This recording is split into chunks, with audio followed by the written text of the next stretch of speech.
kasih pemirsa, Anda kembali menyaksikan Kominfo Newsroom. Presiden Joko Widodo mengecek langsung panen raya di Kecamatan Sukra, Kabupaten Indramayu, Provinsi Jawa Barat. Presiden menyebutkan kondisi panen tergolong baik sehingga dapat membantu keamanan pasokan beras nasional di tengah kondisi kekeringan akibat Super El Nino.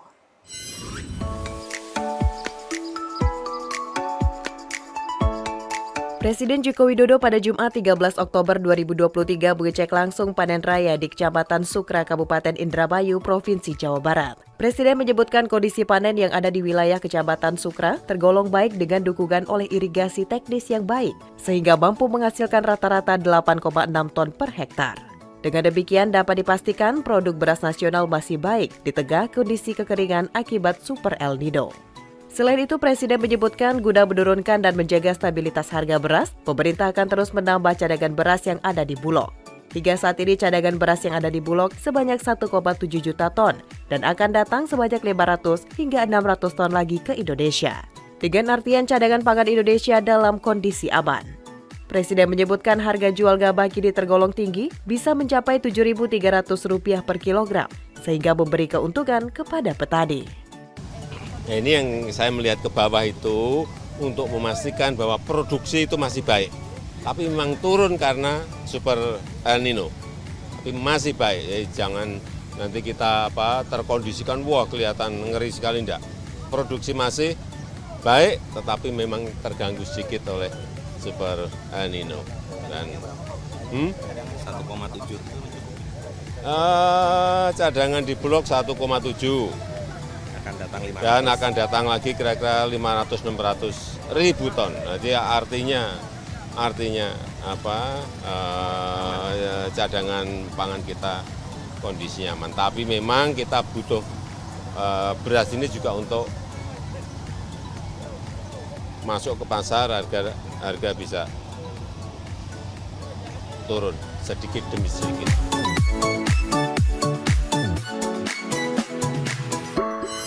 Kita ke informasi lainnya, pemirsa. Demi menekan subsidi LPG, pemerintah akan meningkatkan sambungan jaringan gas rumah tangga pada tahun 2024 di angka 2,5 juta jaringan. Menteri Koordinator Bidang Perekonomian Airlangga Hartarto menyebutkan salah satu cara yang dapat dilakukan untuk mendukung kebijakan tersebut adalah dengan mengubah Perpres, sehingga memungkinkan pihak swasta untuk ikut dalam pengembangan jaringan gas kota.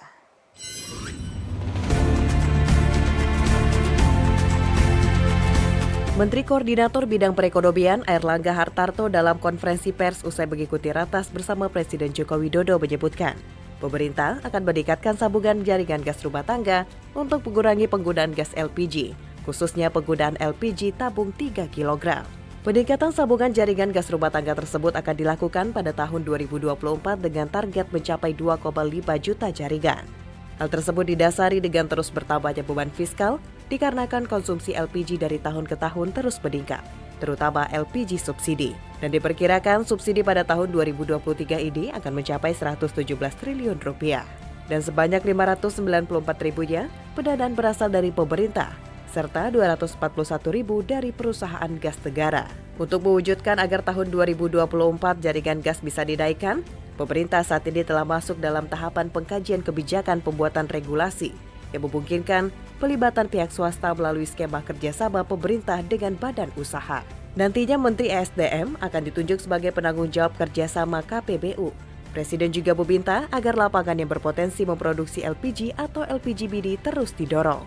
Progres daripada jaringan gas selama ini sambungan rumahnya baru mencapai 835 ribu rumah, di mana 241 ribu itu dari PGN pendanaannya, sedangkan 594 ribu itu dari pemerintah.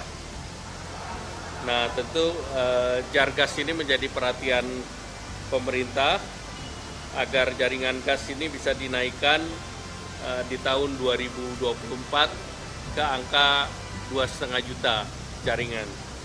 Nah, caranya tentu merubah Perpres sehingga memungkinkan pihak swasta bisa ikut di dalam pengembangan jaringan gas kota.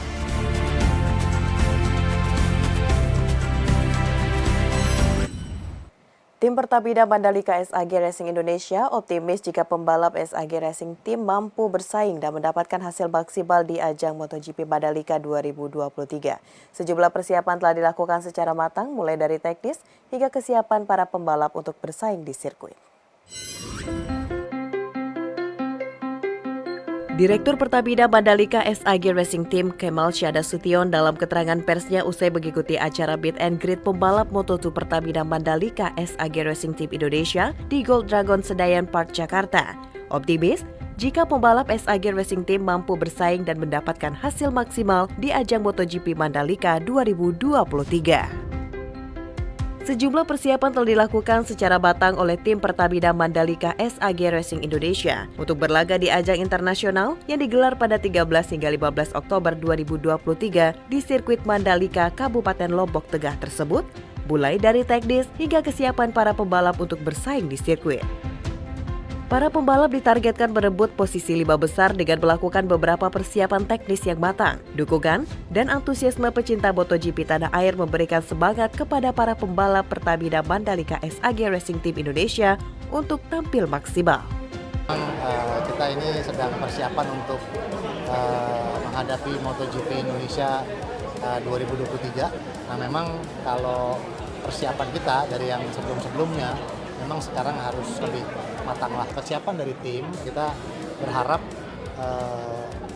pembalap-pembalap kita nanti bisa mendapatkan hasil yang maksimal. Kalau kita lihat dari data aja, sebetulnya fans MotoGP sendiri itu di Indonesia sangat besar, paling banyak dari Indonesia.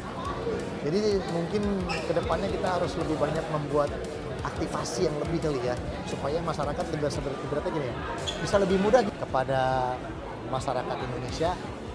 Ayo kita sukseskan MotoGP Indonesia 2023 di Lombok, Mandalika 13 sampai 15 Oktober.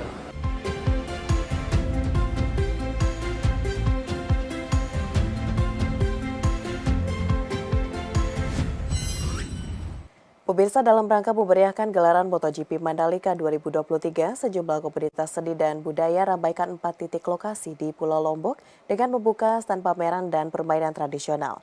Pameran akan dibuka dari tanggal 11 hingga 15 Oktober 2023.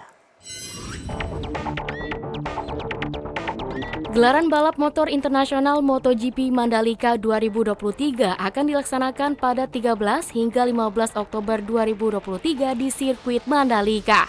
Tak hanya diramaikan oleh pecinta MotoGP, sejumlah komunitas seni dan budaya lokal Bali dan Lombok ramaikan gelaran MotoGP Mandalika dengan membuka stand pameran dan permainan tradisional di 4 lokasi. Melalui pameran seni dan permainan tradisional Taman Budaya, Taman Mayura, Pantai Tanjung Karang, dan Pelabuhan Bangsal di Lombok Utara. Pameran seni untuk meramaikan ajang balap motor internasional yang bertajuk Berpacu dan Berbudaya ini turut dikampanyekan oleh para pecinta motor dan mobil klasik wilayah Bali, Nusa Tenggara dengan konvoi mengelilingi Pulau Lombok serta menjadikan spot pameran seni budaya sebagai persinggahan. Kepala Balai Pelestarian Kebudayaan Wilayah 15 Provinsi Bali dan NTB, Abi Kusno menyebutkan, pameran ini dibuat sebagai bentuk persembahan bagi masyarakat, terutama mereka yang tidak memiliki tiket untuk menonton langsung gelaran MotoGP Mandalika. Ia juga berharap akan lebih banyak orang yang mencintai budaya dan kesenian daerah.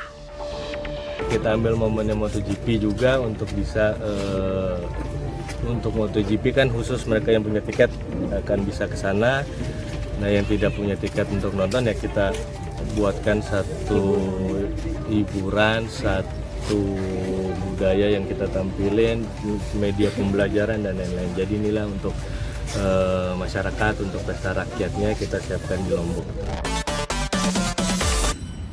Pemirsa, usai jeda pariwara, kami akan kembali dengan informasi lainnya. Tetaplah bersama Kominfo Newsroom.